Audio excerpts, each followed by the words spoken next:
Well, we're so excited to have Mrs. Mary Morgan here today with us. She is an author, and she's from Lansing, Michigan. And she's going to talk to us today about the importance of reading and writing and how to use those gifts to glorify God, which is so important. And so we just want to thank her and welcome her. Let's give her a round of applause for coming. Thank you. It's so nice to be here with you. This is my husband over here.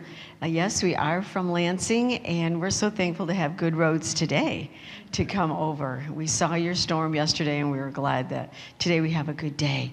Yes, my presentation is called Reading, Writing, and the National Parks. This is going to be a road trip, and it's going to be a geography lesson, and it's going to be a history lesson, and it's going to be a science lesson, because there's so many things that you can learn when you go to a national park. So let's take our road trip.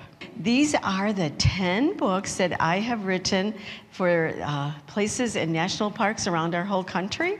And they are full of science, geography, and history, so that if your family does get to go there, you can use it as some school education. And they also have the Junior Ranger program. When you go to a national park, they want you to come to the information desk and get your book. And then you can use that and do all the assignments that are in the book and have a good time while you're at the park. For me, when I write my books, I like mystery books. So I thought, I'm going to write mystery books. How many of you like a good mystery? Yes, mystery books keep your brain wondering, who did it? What did they do? Are they going to get away with it? Right up until the end, you're always trying to figure out what is going on and who's doing it. I also love to travel. I have been in all 50 states and to about 62 national parks now, and in each one I like to take pictures and I journal, so that if that park becomes the book that I want to write someday, I can go back to my pictures and I get all the brochures that they have at national parks. I take them home so that I have lots of information when I want to start writing a book. There are 423 national parks across our whole country. So you will probably be on the road all the time if you are in search of all the national parks. They might be the big ones like the Grand Canyon in Yellowstone, or they might be smaller ones like famous lake shores like our own Pictured Rocks, or a waterfall, a battleground like Gettysburg. So the government thought, we have got to preserve all these wonderful places so that people don't build houses and stores on them and we can't go to visit. So that's why they are called national parks. They are protected by our national government. They do have rangers who are like policemen and women in each park who do know what's in a park and what shouldn't be in a park. And they are on patrol, but they also like youngsters like you to be eyes and ears for them as well. These are the things that you can get at a national park. You can buy your own Junior Ranger book, and here are some of the assignment little booklets that you can get. And when you go into a national park, fill out your book, take it back to a ranger, and they will give you a pin or a badge like this that you can put on a hat or a vest, or make your own national park jacket if you want to. That is kind of fun. I did meet a homeschooler from Lansing who had over 100 pins on his hat. He had a vest, and I don't know what else his mom came up with, but he'd been to 100 national parks, and he just graduated this last May, and so I can't imagine how many he finally ended up going to, but it's just kind of cool to see that. Okay, now my first book, and I'm going to be working my way through my books, and they're all lined up right here, but my first book is set in our own Michigan's Pictured Rocks lakeshore. It is a 40-mile long lakeshore. Now let's get our geography, our geography lesson going here. Now, you are right here in Grand Rapids, so to go to the Pictured Rocks, you'd go way up north, cross the big bridge, and keep on going to right about through here, And that's where the first book takes place, near a little town called Munising. And in it, I have characters. This is Ben and Becca. They will be the kids that will go through all the books. And when I was learning to write my books, I thought, if I do want to do a series, I have to use the same characters. So these two are homeschool kids from Lansing. And Hannah, her name in the book I call Becca, and the real boy's name is Ethan. They're a really great set of twins. They bike, they hike, they swim, they dive, they play airsoft, they play Minecraft. They do so many cool things that I thought, I'll put them in the books and use some of the things that they like to do in there as part of their adventures. And in each book, I bring along another friend, a boy named Eli, loves to camp and kayak and canoe, and those are all the things you can do at Pictured Rocks. And I thought, he's a perfect character to add as a new friend. And this, in my books, a lot of times the family are campers. Do your families like to camp? Any campers here? Good. Yeah, when you go camping, and when I grew up in my family, I was part of a camping family. We had pop-up campers, and we just did so many things that you can do. We made s'mores, we cooked outdoors, and I thought, those are fun adventures just to even put in a book so that kids who aren't campers might read about and say, I want to try that. And it's kind of fun. So when we took our grandchildren up there to Pictured Rocks, in the back of the book I have camping recipes and like that, and that one has a hobo dinner. And they said, oh, we have to try the hobo dinners that are in the book. So we looked up the recipe in the back of the book, and we made them, and they thought that was kind of fun just to do extra stuff like this. People ask me, well, how do you choose your rangers in the book? Because each one has a name. Well, my husband and I, we were in the state of Georgia, coming back from Florida one year, and we stopped at the boyhood home of one of the presidents, Jimmy Carter.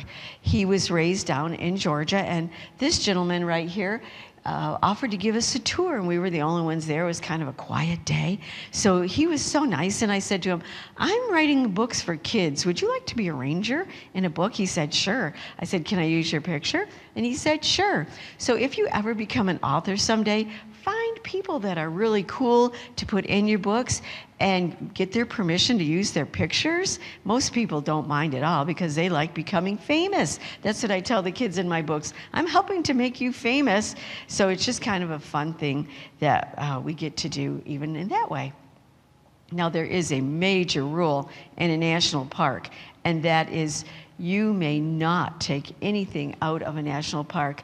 No sand, no flowers, no shell, nothing. And they do enforce these rules, and if you're caught with anything, it is a $250 fine, and your family does have to pay it. Now, up at Pictured Rocks, people like to go diving down into Lake Superior, where there are 40 sunken ships, and even though the water's freezing cold, they still go down, and they take things out of the ships. Now, if you are caught with anything from a ship, that's a $3,000 fine. And your family has to pay it, but I'm sure you guys would not do it because the water's way too cold. And it's way down there, but it's just kind of a rule that rangers ask me to please tell boys and girls, don't take anything out of a national park.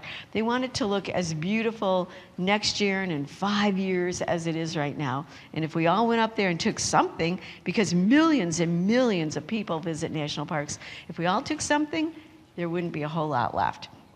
So now, like I had mentioned before, each book is a geography lesson. I like kids to learn, so I put in things that you can learn so that if you get to go to the park, you can go and explore and find those very things for yourself.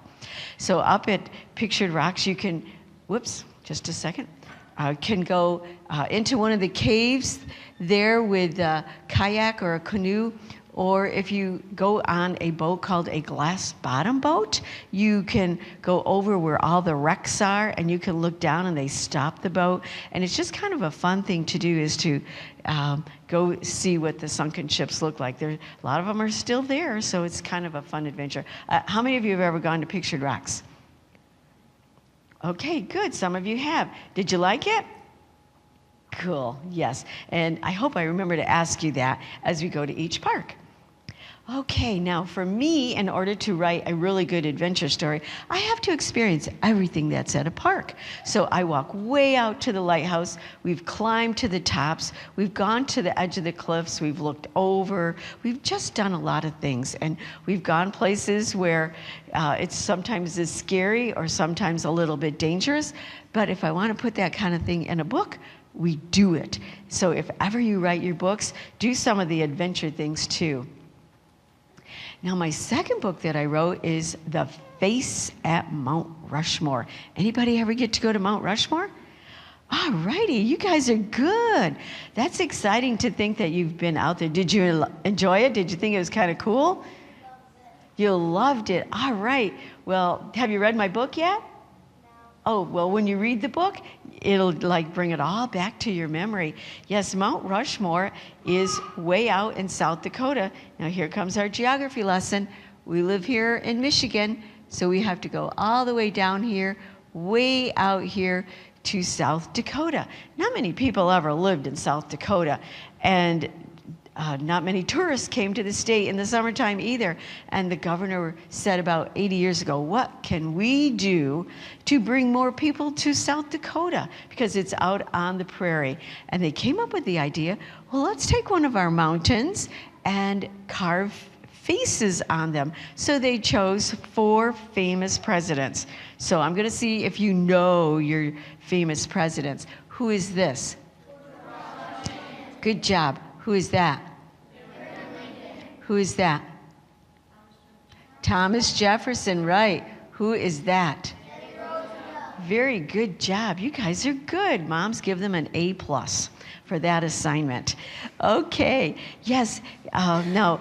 And in my book, when I was there and doing some exploring and research, I learned that one of the faces, after they started carving it, this is granite, but the rock got soft and it started falling off. So, and I won't give it away, but there is a face in a different place.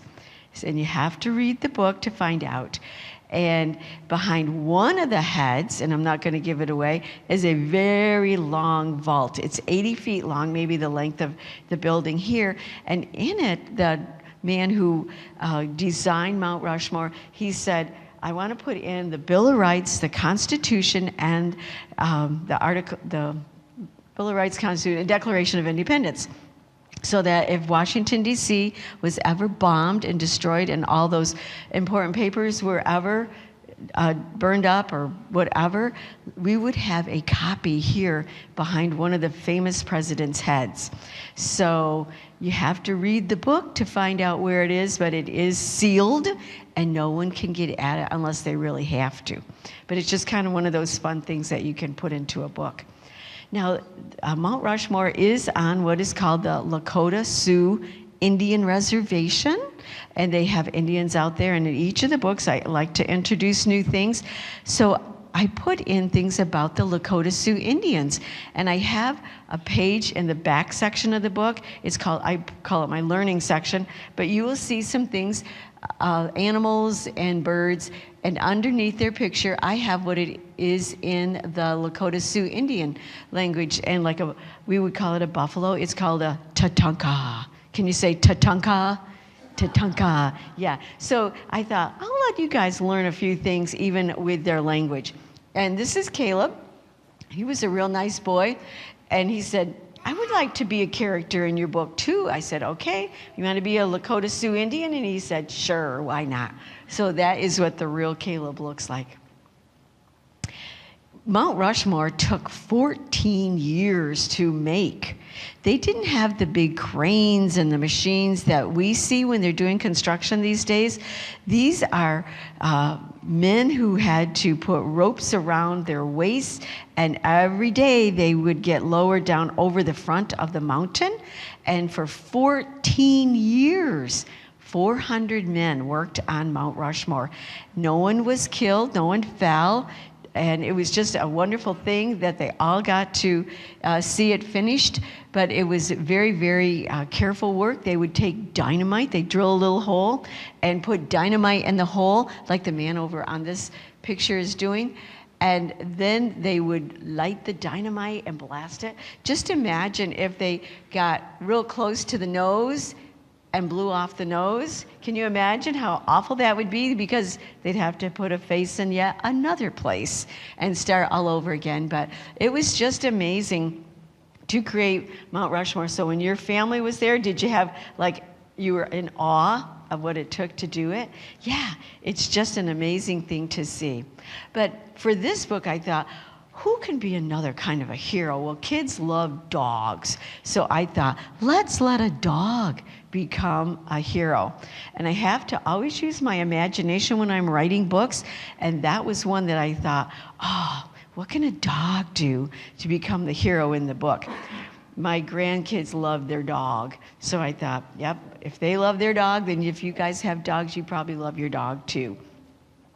Now, every year, over 3 million people now come to Mount Rushmore, and they are learning what a good idea it was. Now, in this picture here are some of my nieces and nephews and brothers and their family. We went because they wanted to see it.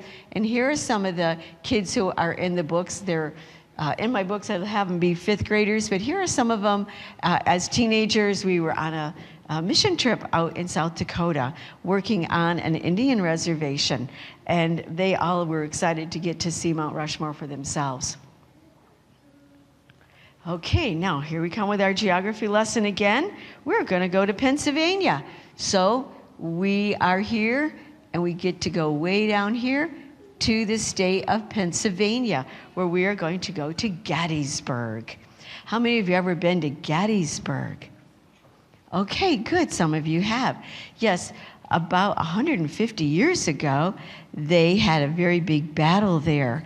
And I thought, well, let's do one there. But I thought, what can we do that's a little different? And so I did some research about Gettysburg, and I learned there were spies in disguise at Gettysburg. And I liked that term, so I thought, I'm going to use that as my title. So if you ever become an author, think of a good title that will make kids want to read your books.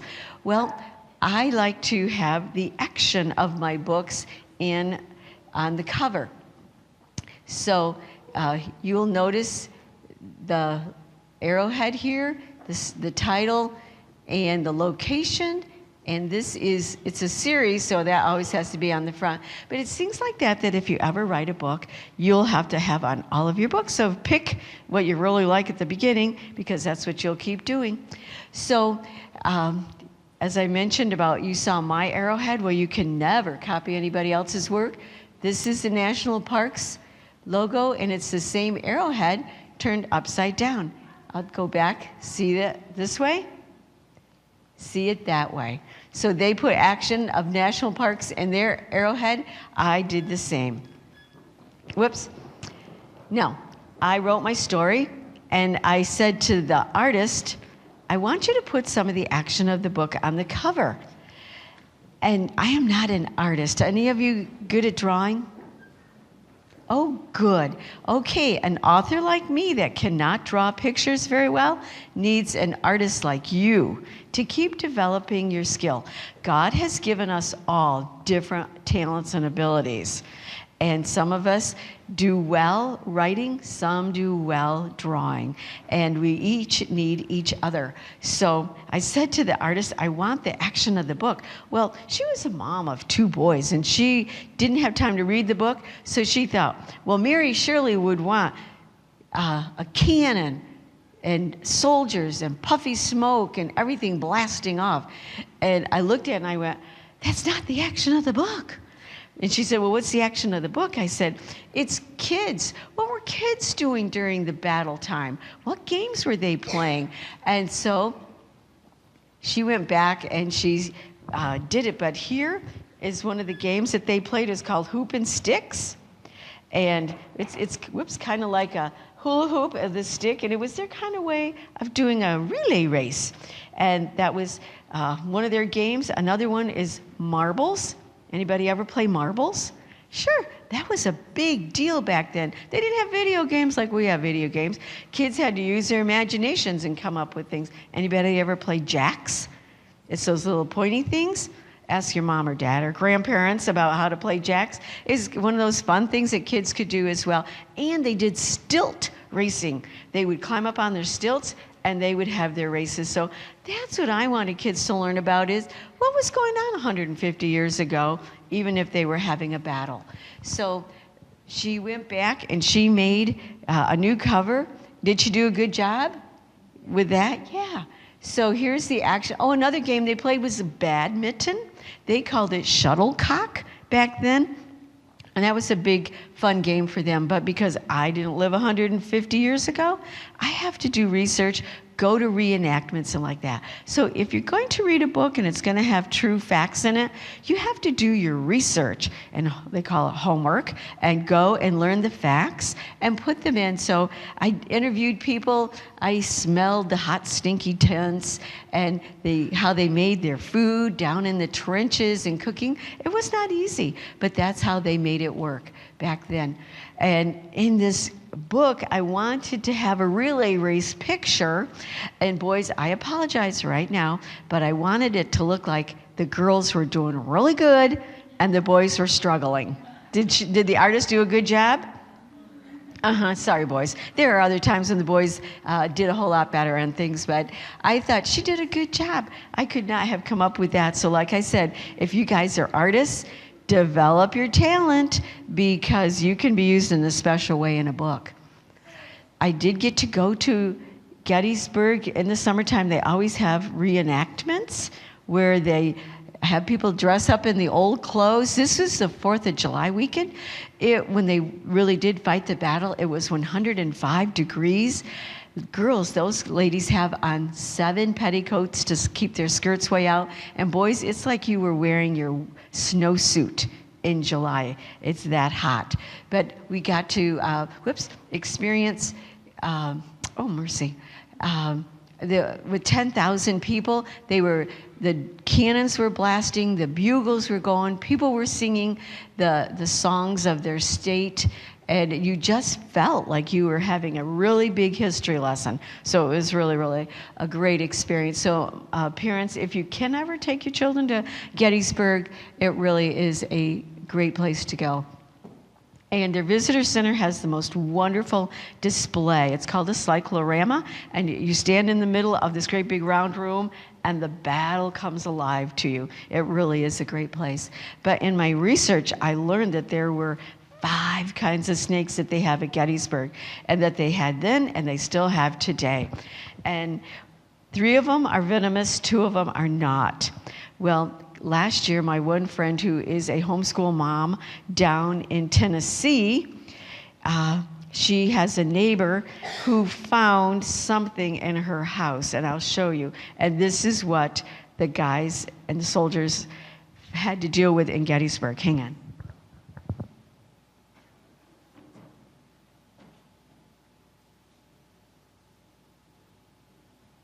This was in the neighbor's laundry room down in Tennessee last year. And 2 weeks later, another one was in her laundry room. This is a timber rattler, which is the most venomous and deadly of snakes. So they really are still there. So if you go to Gettysburg, beware, keep your eyes open. But even if you go down near Mammoth Cave in Kentucky, and this is where this one came from, right around there, they really are still there. But in my book, I can't give it away, see? Because I know some are reading, and they can't know it all. So anyway, it's just kind of a fun venture that we get to do. But a snake, it'll get them every time. And the kids on the right, whoops, mercy. These are Ben and Becca in their reenactment clothing, and their friend Stephen became a character in this book. Okay, now, the very first national park is Yellowstone, out in the West. So I decided, well, in the summertime, like 4 or 5 million people go there. Anybody, well, I should ask, anybody get to go to Gettysburg? Maybe I should have asked that, I forgot. Okay, did you like Gettysburg? Yeah, did you get to see a lot of things? Yeah, it's a great, I was in the Did you? Okay, perfect. I love it. Yeah. Now, Yellowstone. Anybody ever get to go to Yellowstone before I forget? Great. Good. You guys got to do a lot of travels. We got to get you going on the road. Yeah, it's our first national park. So in the summertime, they get 4 to 5 million people, and not so much travel goes there in the wintertime because they get 50 feet of snow. And so this one is a winter. Well, it's like higher than your church building here for the amount of snow that they get. Here's our geography lesson. We are here, and you have to go all the way over to here to get to go to Yellowstone. But it's so worth the driving to go. Parts of Yellowstone are closed all winter long. They have a couple places that are open, but for the most part, it's closed. But I thought, after I wrote my story, what is a clever title? I got to come up with a clever title. And I thought, well, it's got to be about winter. And so can you read the title with me? Snowed in at Yellowstone. Does it make it sound like there's animals there in a snow den? No, say it fast. Does your ear hear another message? Snowed in at Yellowstone. How many feet of snow did they get? 50. Could somebody be snowed in? This is a winter rescue. And I can't give any more away, but it's kind of a cool one. Whoops, just a second. Okay, like I said, they have a couple places that are open year-round.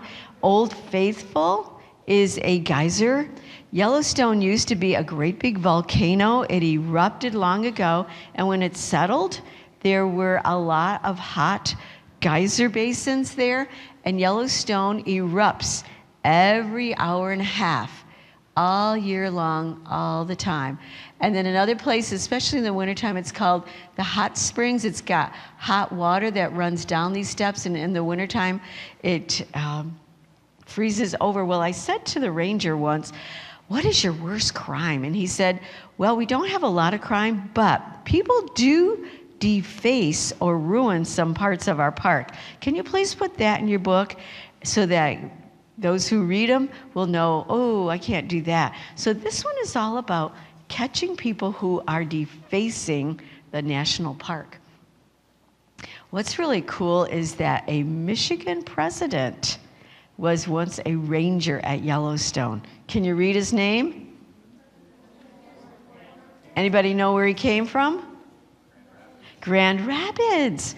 Yes, Lansing never had a president come from Lansing, but you do here in Grand Rapids. Yes, President Ford was once a ranger at Yellowstone, and you can see the buffalo. All the animals are always on the move, and this colored geyser basin here, this is always boiling hot water all year round, so there's always warnings there. Don't go near them because they're just extremely dangerous. But it's a cool science lesson when you go there because it's a different type of a volcano than other parts of our country. But here are these characters. Now, Ben and Becca are the skiers on the outside, and then their younger brother, Ian, who's a fearless downhill skier. He was so fast, the ski patrol told him he had to slow down because he was scaring the adults. He was going that fast. So, and you guys maybe are some skiers here, but Ian was a good one for that one. And then I needed a girl that had a crazy personality, and I chose our friend Kyla. Did I choose a good one? Does she look like maybe a crazy character? Yeah, so when you choose your characters, choose them wisely. All right, now here we are on our next adventure. We are going down to the Everglades, all the way down to here. So Route 75 goes all the way to the tip. This is in Florida. Well, when you're choosing your covers, like I keep mentioning, have it so that kids will want to pick them up and read them. Well, I saw this picture and I thought, oh, I like that. Well, I gave it to the artist and she thought, this bird is not very exciting, but if I put an alligator in the cover, that might be a little bit more exciting. Did you do a good job? Yeah. And afterwards, you can come up here and look at my displays, but this is a real baby alligator's head, and the teeth are exceptionally sharp. So don't touch the teeth, but you can look at it. But there are 1 million alligators in the state of Florida, and most of them are in the Everglades, and there are now, 100,000 python snakes that can grow to be 35 feet long, which is like long over there. So it's like they're just getting out of control. They're huge, but you always have to be careful when you are down in the Everglades to be watching for creatures like that. Anybody ever get to go to the Everglades? Okay, some of you have. Yeah, Florida's a popular place to visit. Okay, so like I mentioned, it's way down at the tip, but it's where saltwater creatures down here in the ocean meet freshwater creatures that are right here on the land. But my grandchildren at this point said, "Grandma, when do we get to be in a book?"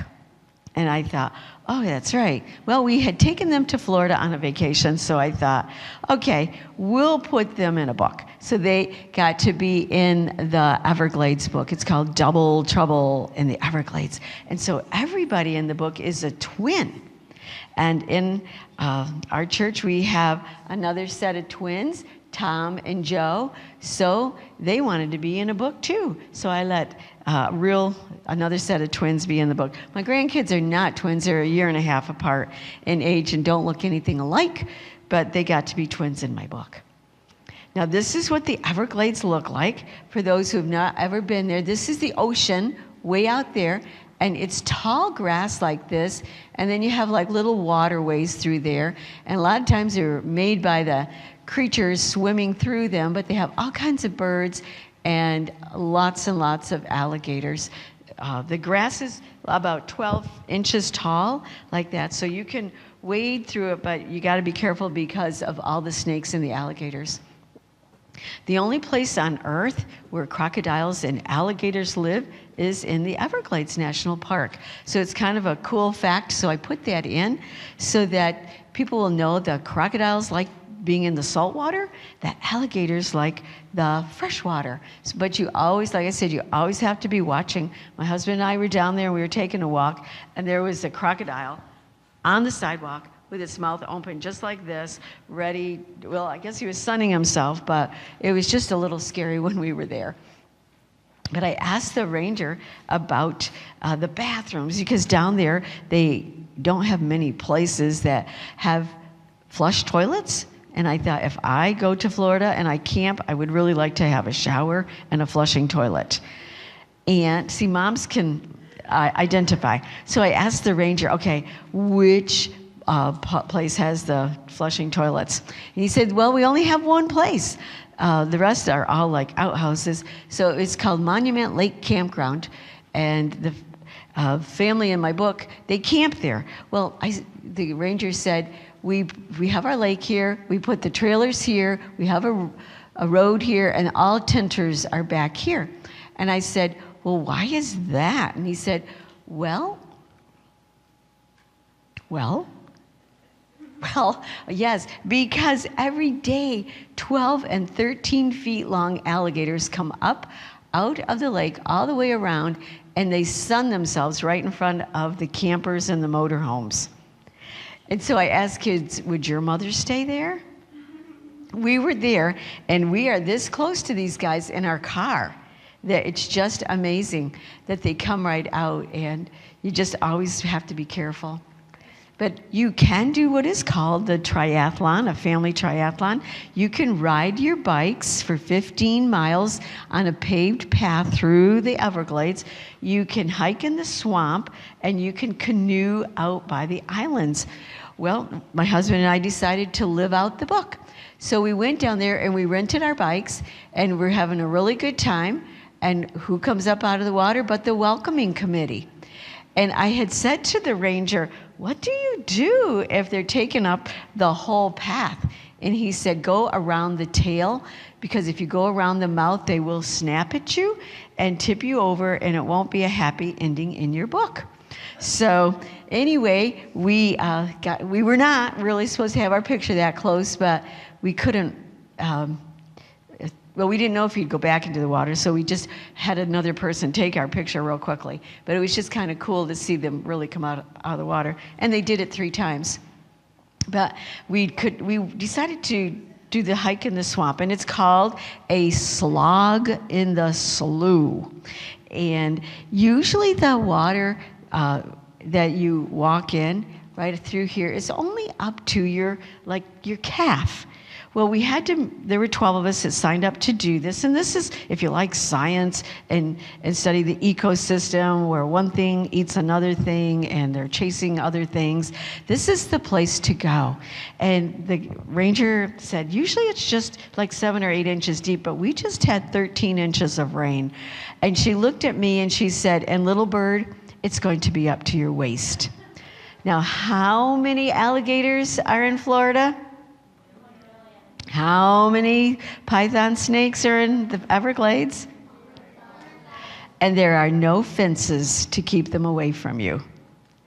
And I just wanted a nice science lesson, so I'd have pictures for you. And here we are. We were out there a whole hour.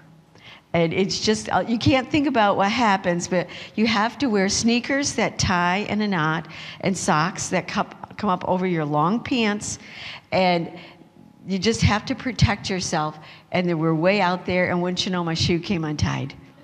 And my poor husband, he had to lean over in the water, keeping his chin up, just to find my sneaker and tie my shoe. But he was my hero that day. It's crazy. But it was a great lesson, all about slime. And you can really slime each other if you want to. Okay, now here we go. Now we're back here in Michigan again, and now we're going to go all the way down here to Arizona, to the Grand Canyon. Anybody ever get to go to the Grand Canyon? Okay, did you get to go? What'd you think of it? Wasn't it huge? Oh, you were a baby? And you didn't remember too much? I understand, yeah. But that's it. It's a most wonderful place to go. So once you guys are not in car seats and you can stand to sit in the car that long, ask your parents to please take you to the Grand Canyon. This one is called Twisted Trails in Grand Canyon. And the last time I went there, I flew out of Grand Rapids Airport to make it a whole lot quicker. But this is a fun one, but it is a 9-mile hike from the top of the canyon all the way to the bottom. And my poster right here, I'm at the top, and behind me, it's a 3,000-foot drop-off. And you can walk all the way around the rim. It's really a cool thing. Now they have a few more guardrails. I was just there in September. Boys, you think it's your place to give your mother heart failure when you're on these kind of trips. Because a lot of kids, they go and look like this over the edge. And moms are saying, get back, get back, get back. And every year, yes, there are some people who have their big accidents. But it's just a great place to go. You can fly down to Phoenix, and then you can take a car ride up to where you can take a train ride, and every day they have a robbery. And I had this experience, and it was so cool. I thought, I am putting that in that book, because it's just like a Wild West robbery. Cowboys come riding up next to the train with their hats on and their bandanas over their face with their guns pulled out, and they stop the train, and then they come to rob you. And I am not going to give anything more away, but it's just kind of cool. And then when you do get to the Grand Canyon, you start walking down the Bright Angel Trail, and it just keeps going and going and going all the way down to the bottom. And you have to always have a lot of precautions if you do get to go on the Bright Angel Trail. You can go partway down, which we did, and we went back up. But it was just a great experience to do it. And you can see some of the trail. Like I said, now down here, there are no guardrails at all. Now you can ride a donkey train, but 9 miles is a long time, a long ways, and it's several hours, so that's a long time to be on it. But if you can't walk it, you can ride it, and you can camp down at the bottom in these little cabins, or some people ride the rafts. It's like a 289-mile rafting ride, but you can do it. But every year, like I said, people fall over the edge in different places. And so this one, the kids in the book, they become the heroes. And, well, I'm not going to give it away, what they do, but it's just a great place to go for a national park trip. All right, now here we are again. Now we're back in Michigan. And one little 7-year-old boy said to me one day, "When are you ever going to write about Boston?" And I thought, Boston? Is Boston a national park? And he said, yes. Now he's only 7 and he's really smart. He said, it is a national historical park. And so I thought, fine, let's do that. So Boston is way out here at the Atlantic Ocean, right where the Mayflower came in and all the early American history. How many of you like to study history? Boston, good. Boston is a wonderful place to go. And if you read my book, you'll learn so many cool things about the city of Boston. And way back when, they had a signal from one of the big churches, and it was if they were going to be attacked, it was 1 signal if they were being attacked by land, 2 if they were coming after them by sea. But also there was the Boston Tea Party. So for this title, can you read my title? To If by Tea in Boston. So I kind of combined the 2 different events with it, but this is a scavenger hunt throughout the whole city of Boston. Anybody ever get to go to Boston? Good. All right. Great. Well, they have a freedom trail, a red brick trail, and you walk it to all the big, important, old buildings. And it's just a great time. But the kids are on a scavenger hunt with 6 other teams. And the clues are coming up missing. And they're saying to the ranger, "What's going on?" And the ranger's saying, "I have no idea what's going on." And things are being sabotaged. And this one's all about bullies. And, well, I'm not going to give it away who wins, but it's just kind of a great story to help you learn all about American history. But if you go there in the summertime especially, you'll see people wearing the old clothes. And when you study your early American history, this is where the Declaration of Independence was first read. And we met Emily, who is a really nice gal. She told us a lot of our history. That it was good to know. And then Benjamin Franklin invented this instrument, which I mentioned in my book. But if you're really in good shape, you can climb all the way up to the top of this special monument, which is like on the highest hill there in the city. And then I'll have to go all the way down. And our teenagers went to the top with my husband, and I waited at the bottom just to get their picture to prove who won. But anyway, it's a fun thing to do. And you can go out here on this 250-year-old ship called Old Ironside. There's cannons and all kinds of cool things to learn about what life was like way back at that point. And you learn about our money and the British flag and the altercation they had with the Indians. So many good things to learn about history. How many of you like history? Maybe I should ask. You like history? Good. Very good. And they even had the Underground Railroad there, if you like to learn about that. Okay, now I thought, I'm going to take kids on an adventure to my favorite national park. And it's all the way over in Hawaii on the Big Island. And this one is called Lava Chasers at Volcanoes National Park because they do have a volcano that erupts quite frequently, and it just erupted right around Christmas again. And when we were there, it was about to erupt. My husband and I got to see a whole lot of really great things.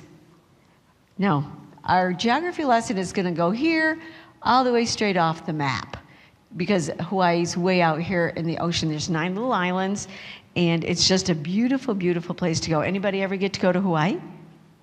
You been to Hawaii too? Do you ever stay home? Good for you. Now, were you a baby too, or do you remember going? I think it was this year. You were here last year? Sweet. Well, then you're going to probably see some things that up here on my pictures that you got to see. Okay, now, if you're into science, who likes science? And learning all about It's called Science, Technology, Engineering, and Math. This is all about how you can do experiments and tell if a volcano is going to explode and erupt. So I had to work with a science teacher who helped me with this one. But in Hawaii, we got to the island, and this is what the island looks like, and these brown lines are where the volcano has erupted, and all that hot lava has gone all the way down to the ocean. Well, right at the ocean is what's called a black sand beach, and these sea turtles, they're not just like our snapping turtles like this. They're like this huge, and they can live as long as 150 years. But every year, they come in and they lay their eggs right here, and then after a while, the little baby turtles make their way back out to the ocean. So I got to see some of these turtles. But here we are, we got to the way up, and it's like 32 miles of driving up to the top of the volcano area. And it was steaming, and the rangers said to us, we know it's going to erupt soon. We just don't know how soon. So every day we were there, we got to see more and more steam come up. You can stay at a hotel right here, and it overlooks the volcano. We rode in a car all the way down to the edge, because this is all old lava that when it flows all the way down to the ocean, it formed, it's called a sea arch. And you can go into what's called a lava tube. And this is from an old lava flow where it went down the mountain, and it was formed like a tunnel. The lava went out, but the top cooled, so it formed like a big crusty top layer. So you can walk in there. They do have electric lights, and I asked the ranger, well, what's your worst crime? And they said, well, people hike way out onto what's called the lava fields.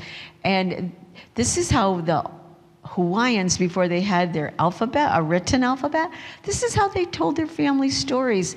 They would carve pictures and stories in the lava rock. Well, people are now defacing all the lava rock areas. So I got a postcard from a family from Ohio that went to there last year, and the little 7-year-old boy, and he's a homeschool family, and he had the book and he had read it, and he's running out there. He says, I am going to find those bad guys. Where are those bad guys? So he did not want them ruining these are called petroglyphs, and that's the old word for telling their stories. But at night we would go back, and the orange ball was getting higher and higher. It was spitting lava way up into the air. And this is the museum that they had right next to it. Well, 2 days after we got home, it did erupt. And the ash and the black stuff went up as high as what the airplanes are at 35,000 feet. The foundation of this museum was ruined, and now they are having to just take it down, so you can't go to this anymore. The lava tube was shut down for a while, but now they've opened it up. So every time you hear that Kilauea is erupting, something else is going to get destroyed and then has to be rebuilt. So it's really quite a big deal. But if you get to go, always remember, and you see hot lava still here, it's so hot, it will burn the rubber off the bottom of your sneakers. It will melt it. So always just be real careful. But this is what it looked like just before it erupted. So it's just a most interesting place to go. Whoops, back to our geography lesson. So now we're back in Michigan again. We're right here, and we're going to go not too far away down into Kentucky to Mammoth Cave. How many of you have ever been to Mammoth Cave? Oh, good. You guys are doing good. Did you like it? Did you like the total darkness? Yeah, some kids are scared, some love it. But we took our grandkids down there, and I had done some research, and we were going to do all about bats and cave crickets and all that. Well, during COVID, when regular school kids couldn't go to school, you guys are homeschooled, but they also had to close down the cave. So rangers took the opportunity to go way down underground, and they did some more exploration where nobody has ever gone before. And down there, during the exploration, they discovered something, and I'll tell you in a minute. But the ranger got with me and he said, Mary, change your story to a shark tale. Well, I just gave it away. They discovered the fossil remains of 40 fish and sharks the size of great whites once swam in Mammoth Cave. Now, they put it at 350 million years ago. We would put it at the time of the flood, when the flood was covering the earth and the fish could swim wherever, and then the waters receded and they were in the cave, and so their bones became fossilized. So here we are. Long before they had electric lights, they had people go down there with candles and flames, and this is one of the very, very best explorers, Stephen Bishop. He was a slave, and he went down there, and he was very fearless. He did a great job, and he mapped it out, because once he went farther into the cave, he had to have his map to direct him back out. And he sometimes wrote his name and some directions on the ceilings, but it's just a great place to go. And it might be about 7 or 8 hours from here in the car to go, but it's so worthwhile. For my grandkids, we don't get them a great big Christmas gift. They were getting so many gifts, they didn't even have time to play with them. So our gift to them now is a clue at Christmas time, because they're going to go on a mystery trip.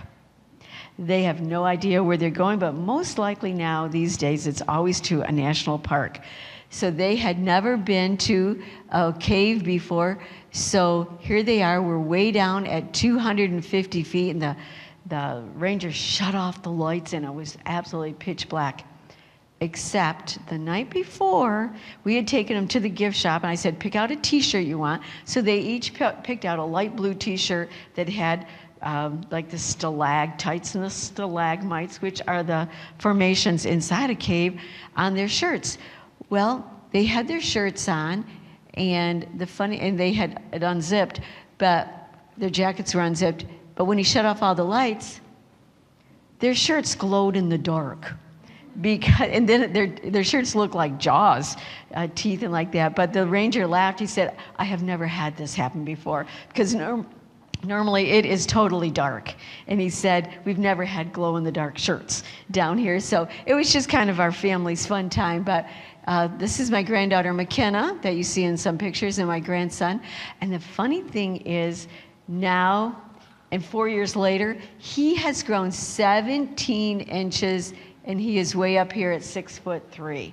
So it's like, I tell him, I used to be taller than you guys, and McKenna is halfway between me and her grandpa's height. So, but it was fun. This is the ranger. He worked with me with the Everglades book, and then he worked with me with the Mammoth Cave book, and they're so excited to think that sharks once swam in their cave. Now, my grand niece and nephew down in South Carolina said, Aunt Mary, we want to be in a book.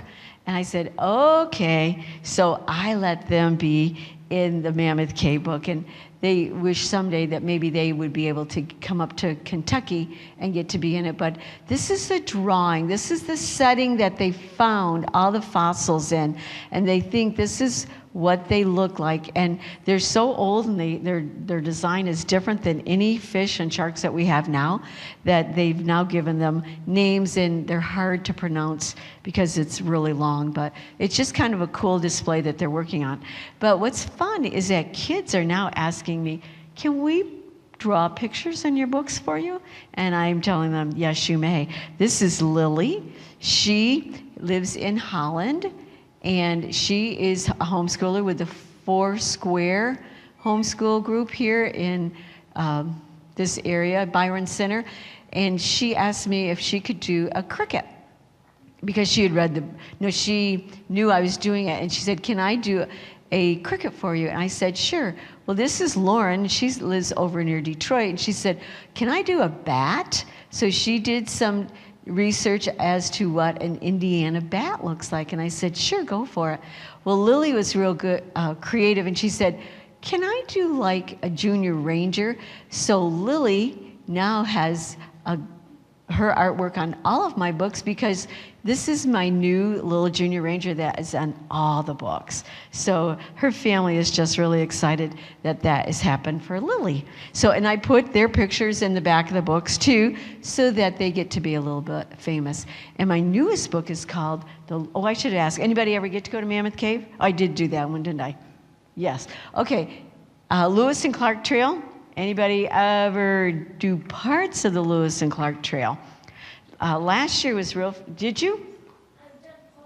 Yes, exactly. Because the whole thing is 4,900 miles if you go on all the rivers that they did. So yes, it's kind of fun to go to the important parts where they crossed rivers and like that and see where Lewis and Clark went. But last year was a very famous year because 220 years ago is when they set sail. So I did a whole lot of research for this book because I wanted to do some fun information for kids. So it does start right here in Pennsylvania, and it goes all the way down here, down into Kentucky, and zigs and zags all the way up through here, dips back down, and came all the way out here. Because President Roosevelt, the same man who is on Mount Rushmore, wanted them to please discover a water system that would go all the way from near the East Coast all the way out to the Pacific Ocean.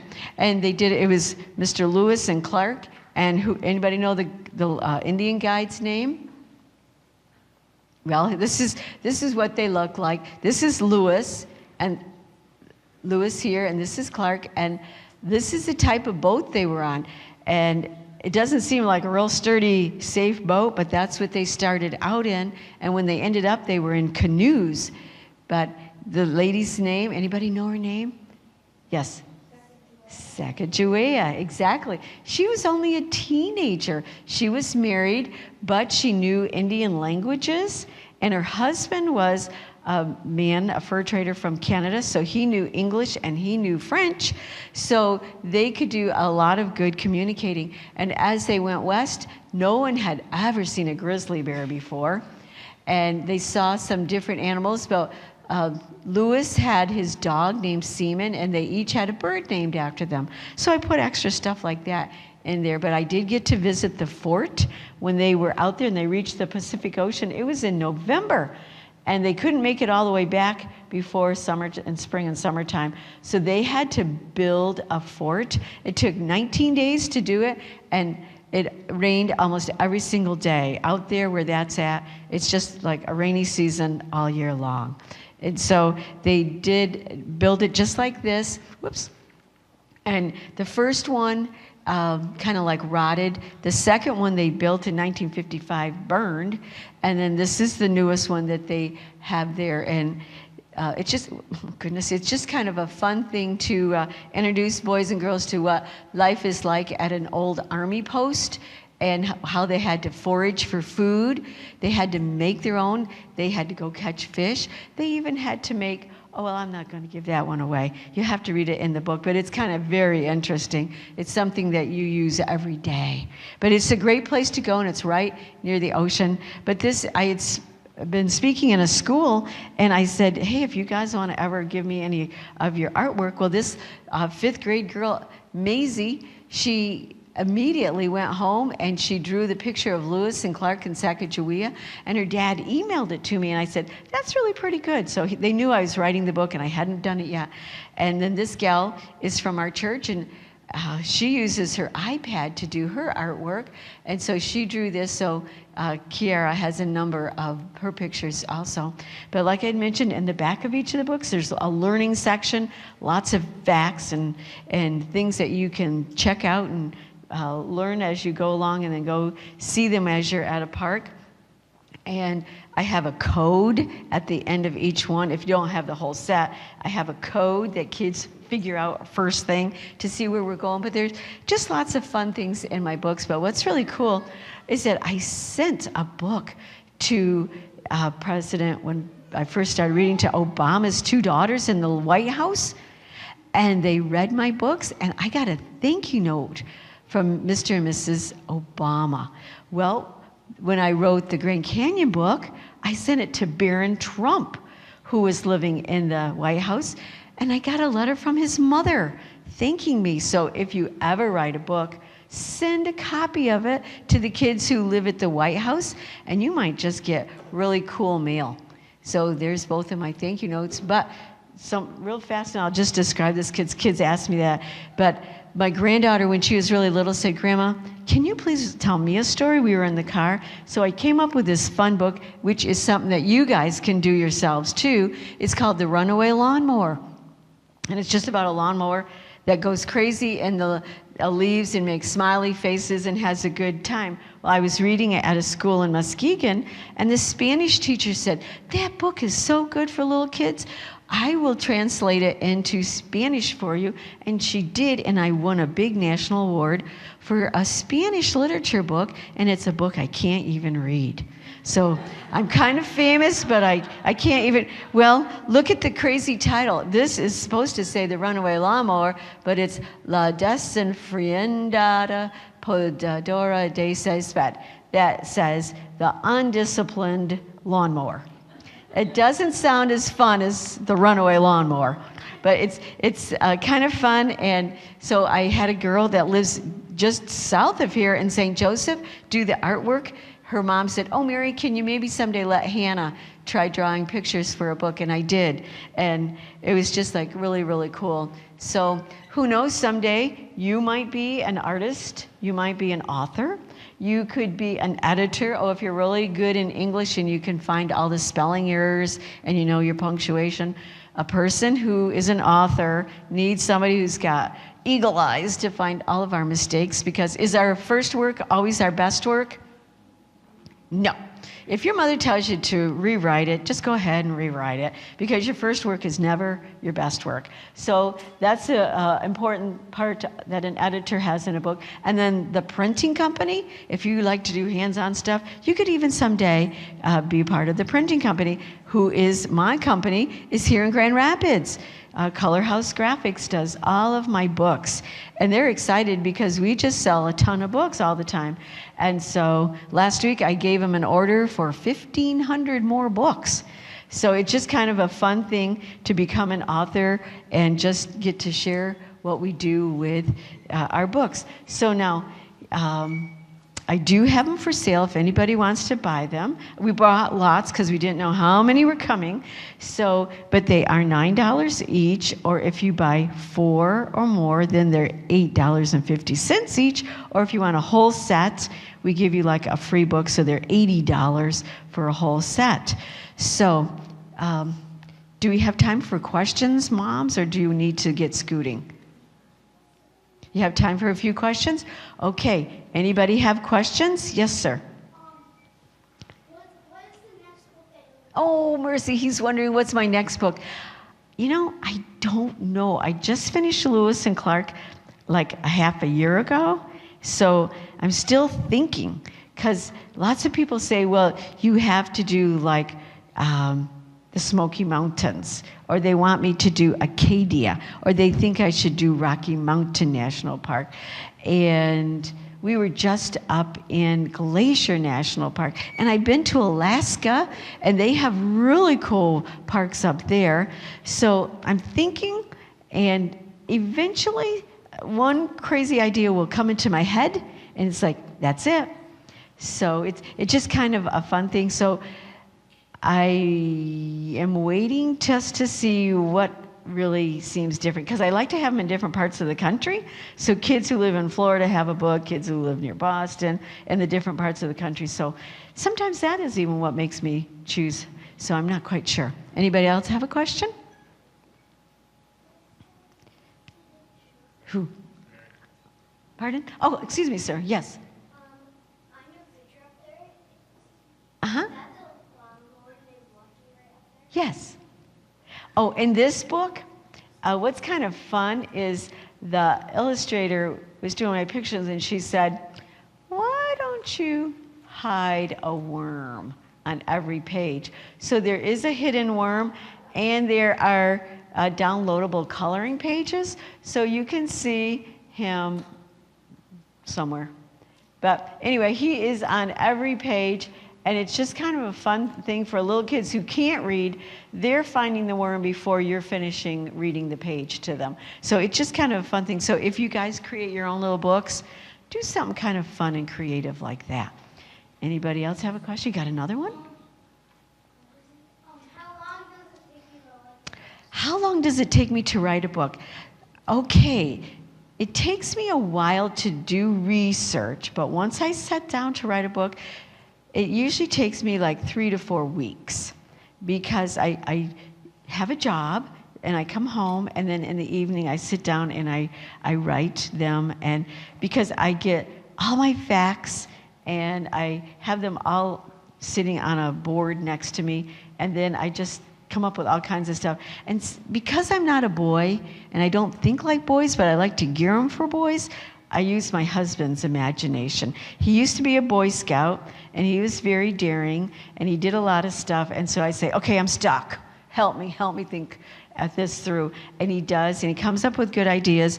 And so they just keep going. And we have a family over here that's reading my books. Do you like my books? Yes. Thank you very much. Oh, best ever. That's it. She says best ever. So she's going to go traveling with me, and she'll be my best sales girl. I love it. Okay, anybody else have a question? Yes. I've been to like 62 national parks. So we have driven many, many places. But I just love traveling. Yes. Have you written any else kind of books? Any other kind of books? No, other than the lawnmower books, I haven't. People ask me to, but unfortunately, when I get done with one book, kids are saying, well, when are you going to get the next one done? And it takes quite a while because I have to write the whole story. Then I give it to the artist illustrator, and I tell her which pictures I want. And then I have to wait for them, and then somebody else is designing the covers. Did they do a good job on my covers? Yeah. Can you see the National Park arrowhead turned upside down? Yeah. So anyway, it takes a long time to make a book. Usually it's about a whole year to make a book, from when it's here in my brain till you get to hold it in your hand. But it's such a cool thing, and I would encourage you, if you do think you want to write a book someday, just keep trying, because it's the coolest feeling when you get to have something in your hands and it's got your name on it, or pictures of your kids or your grandkids or whoever in it. It's just a fun thing. So anybody else have another question? Yes? Mom. We'll let Mom, okay? I'm a church secretary. My husband's a pastor, and I'm retiring after 30 years at the church. Next month I'm retiring. So then maybe I can write quicker. I don't know. Or else I'll have to clean my house. I'm not sure which. No. But anyway, so that's my job, and we've had a good time working in churches. Yes? I only have 2, McKenna and Renan. So that's why they get to go on all these mystery trips, because they fit in the car with our luggage. So, yes. Yes, sir. What's my favorite picture? Oh, you know what's kind of cool? I had an artist, and she did most of these up to this point. And then she had to start taking care of her parents who are really old. So she told me, I can't do anymore. Well, I was doing Mammoth Cave, and I thought, oh, wow. You know who designed this? My husband. He came up with it, he sketched it, and then we gave it back to an artist and said, here, can you do this? Put the colors on. And this one, we were at a craft show, and my husband was walking around seeing all the other displays at the craft show, and he met a gal who was doing artwork. She's designing sneakers and T-shirts and I forget what else. But anyway, he said to her, do you think you'd ever like to do artwork on a book? So she came over just to see what we have, and she said, I could do that. So this is Lewis and Clark, and I think she did a really good job, because we wanted to have a lot of the, let's see. We wanted to have a lot of the path show. So this is like down at St. Louis where it started, and to kind of angle up like this. So she'd not ever done book art, but you just never know when, if you're good at something, someone might just meet you somewhere and say, would you like to try your hand at it? So it's just kind of a most amazing adventure that we get to be on. Anybody else have a question? Yes, sir. What's your favorite book you've ever written? One of the favorites that I really like, because I really like history, is Boston. That's a scavenger hunt on the Freedom Trail. And the teenagers who are in the book, I let them, well, we were going to Boston, like I said, to work at a camp, and I read the book to them in the church van, because it's only a 900-mile trip. And by the time we got there, they wanted to see all the old places. And it was just a cool thing that once they knew about it, and that's why I tell parents, if you're going to take a trip, get my book and read it first. Because that's when kids will say, oh, I can't wait to see the alligators. I want to pet a crocodile. You know, this kind of thing. Or I want to just go down into Mammoth Cave, or just experience, you know, Yellowstone or whatever. And it's like, yeah, it's just kind of cool. Oh, and I forgot to mention, in the Yellowstone book, and we can do this because we get snow. Now, sometimes when I talk to kids in the southern states, they don't get snow. But you can learn all about snow, and you can Google a lot of things. But snow that we have out here, there are just a ton of shapes to snow. Now, we would look at it and think it's just white snow. No, every snowflake has a different shape. And my snowflake book has all kinds of shapes, and it has like iridescent color to it. So on a sunny day, take a magnifying glass outside and kind of see the different shapes. That some are cylinders, some are shaped like this, but they all have 6 points to them. And it's a great science lesson. But also, because we can have fresh snow, in the back of my book, you can make snow ice cream. And if you throw chocolate in it, it tastes just like a chocolate frosty. And you don't have to go to Wendy's ever again in the winter. But it's just fun things like that that I learn, and I just throw it in a book. And even like this, you know, you see a flag like this, why is it folded 13 times? Well, I put that in the Mount Rushmore book. Things that I know go on at a park, I threw it in. Oh, and this is kind of fun too. Anybody know what this is?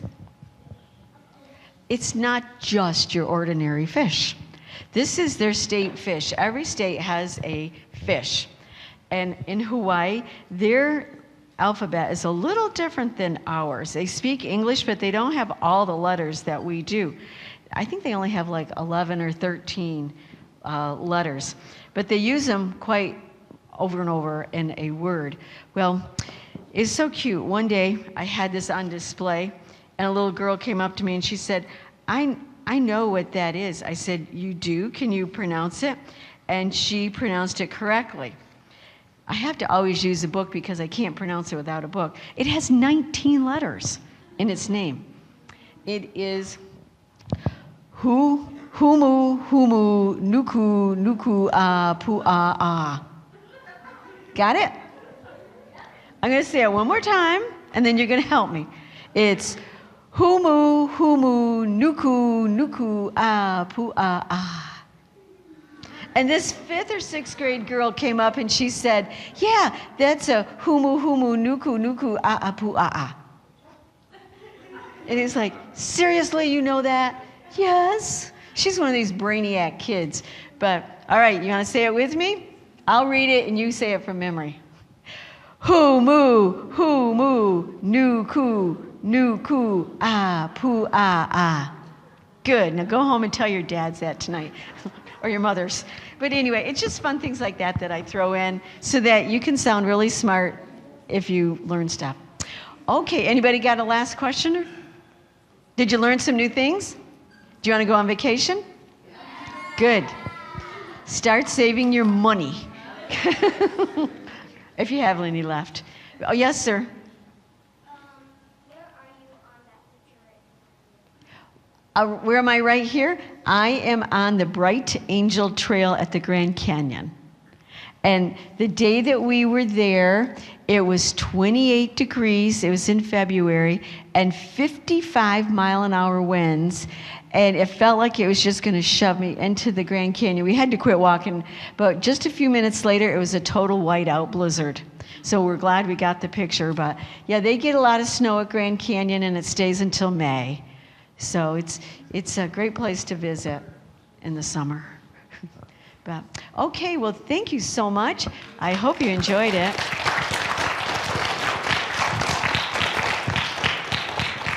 Well, thank you so much, Mary. And if you guys would like to get any of her books, you can check them out down there. We highly recommend them. We love reading them. The kids are always begging me, please just read one more chapter, Mom. So, yeah, check them out down there. Thanks again, Mary, for coming.